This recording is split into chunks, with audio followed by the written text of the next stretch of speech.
PRAN key roast செய்கிறது எப்படின்னு தான் பார்க்க போகிறோம். ப்ரான் கீ ரோஸ்ட் வந்து செய்கிறதுக்கு ஃபஸ்ட்டு நல்லா ஃப்ரெஷ்ஷாக க்ளீன் பண்ண ப்ரானில் ஒரு பவுலில் போட்டு அதில் வந்து காஷ்மீரி மசாலா, கொரியாண்டர் பவுடர், மஞ்சத்தூள் கொஞ்சம், அதுக்கப்புறம் கொஞ்சம் சீரகத்தூள், அப்புறம் கொஞ்சம் பெப்பர் பவுடர் இதெல்லாம் வந்து ஆட் பண்ணிக்கோங்க. அப்புறம் வந்து கொஞ்சம் உப்பு போட்டு உங்கள் டேஸ்ட்டுக்கு ஏற்ற மாதிரி உப்பு போட்டுட்டு அப்புறம் வந்து இஞ்சி பூண்டு விழுது போட்டு நல்லா மிக்ஸ் பண்ணி விட்டுடுங்க. ஒரு 1/2 hour போல் மேரினேட் ஆகட்டும். அது எவ்வளோ நேரம் மேரினேட் ஆகுதோ அது உங்களோட விருப்பம். கொஞ்சம் லெமன் வேணுன்னா புழிஞ்சு விட்டுக்கோங்க. அது இன்னும் கொஞ்சம் ஃப்ளேவரை வந்து ஆட் பண்ணும்.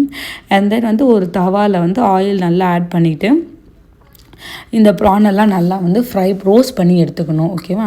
கொஞ்ச நேரம் ஃபஸ்ட்டு வந்து ப்ரான்லேருந்து தண்ணி விடும். அதனால் அது ஒன்றும் பெரிய இது கிடையாது. அதுன்னு நீங்கள் ப்ரானை நல்லா அழகாக அடிக்கிட்டு நீங்கள் ப்ரானை தண்ணி விடுற வரைக்கும் விட்டுட்டு அது நல்லா சுண்டி நல்லா அழகாக வந்துடும். அதுக்கப்புறம் ஒரு தனியாக ஒரு கடாயில் நீங்கள் வந்து எண்ணெய் ஊற்றிட்டு கொஞ்சம் அதில் நெய் ஆட் பண்ணிட்டு பட்டை, லவங்கம், இந்த பிரியாணி மசாலா பொருட்கள்லாம் போட்டுட்டு ஏலக்காய், ஸ்டார் அனீஸ் எல்லாத்தையும் போட்டுட்டு சின்ன ஃபைனாக சாப் பண்ண ஆனியன்ஸ், அப்புறம் கொஞ்சம் கருவேப்பிலெல்லாம் போட்டு நல்லா வதக்கி விட்டுருங்க. அப்புறம் நான் அரைச்சி வச்ச தக்காளி விழுத கொஞ்சம் அதில் ஆட் பண்ணிக்கிறேன். அப்புறம் இதை வந்து நல்லா மிக்ஸ் பண்ணி விட்டுட்ட பிறகு கொஞ்சம் நீங்கள் ஆயில் கீலாம் நல்லா ஆட் பண்ணும்போது நல்லா பேஸ்ட் மாதிரி வந்துடும்.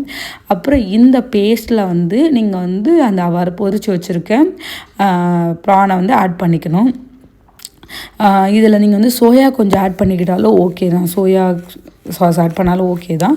இல்லைனாலும் ஒன்றும் பிரச்சனை கிடையாது. இதுவே வந்து நல்லா தான் இருக்கும். இந்த சாஸ் இதெல்லாம் வேணான்னு நினைக்கிறவங்க இதை இப்படியே வந்து ஆட் பண்ணிக்கிறது நல்லது. அதுக்கப்புறம் வந்து நேராக வந்து இதுதான் வந்து ப்ரான் கீ ரோஸ்ட்டுக்கான ரெசிபி. கொஞ்சம் பச்சை மிளகா போட்டுட்டு நான் வந்து ஆஃப் பண்ணிட்டேன். ஏன்னா வந்து இந்த மாதிரி ட்ரை வேக வைக்காத பச்சை மிளகா லாஸ்ட் ஆட் பண்ணும்போது அது இன்னும் கொஞ்சம் ஃப்ளேவர் கொண்டு வரும். அண்ட் இதுதான் வந்து ப்ரான் கீ ரோஸ்ட்டோட ரெசிபி. நெக்ஸ்ட்டு நான் என்ன பண்ணேன்னா வந்து இதை ப்ரான் கீ ரோஸ்ட். நெக்ஸ்ட் நான் என்ன பண்ணேன்னா சிக்கன் 65 மாதிரி பண்ணிடலான்னு சொல்லிட்டு சிக்கனில் வந்து நல்லா சிக்கனை வாஷ் பண்ணி வச்சுட்டு சிக்கன் 65 மசாலா, அப்புறம் வந்து கொஞ்சம் லெமன் ஜூஸ், அப்புறம் கொஞ்சம் கர்ட், அப்புறம் இஞ்சி பூண்டு விழுது, அப்புறம் கொஞ்சம் வந்து கார்ன்ஃப்ளவர் மாவு, கொஞ்சம் அரிசி மாவு இதெல்லாம் வந்து நீங்கள் ஆட் பண்ணிவிட்டு நல்லா மிக்ஸ் பண்ணிக்கோங்க. எனக்கு கொஞ்சம் காரம் கம்மியாக இருந்தனால நான் என்ன பண்ணேன்னா கொஞ்சம் காஷ்மீரி சில்லி பவுடர் ஆட் பண்ணேன். இஞ்சி பூண்டு விழுது போஸ்ட்டு நல்லா ஆட் பண்ணிட்டு ஒரு 1/2 hour போல் மேரினேட் பண்ணி வச்சுருந்தேன். மேரினேட் பண்ணி வச்சுட்டு நான் வந்து அதே தோசை தவாவில் வந்து கொஞ்சம் எண்ணெய் விட்டுட்டு இதை வந்து ஃப்ரை பண்ணி நல்லா எடுத்துகிட்டு நீங்கள் எவ்வளோ இது ஷாலோ ஃப்ரை பண்ணாலே போதும். ரொம்ப வந்து எண்ணெயில் போட்டு டேரெக்டாக பொரிக்கணும்னு அவசியம் கிடையாது.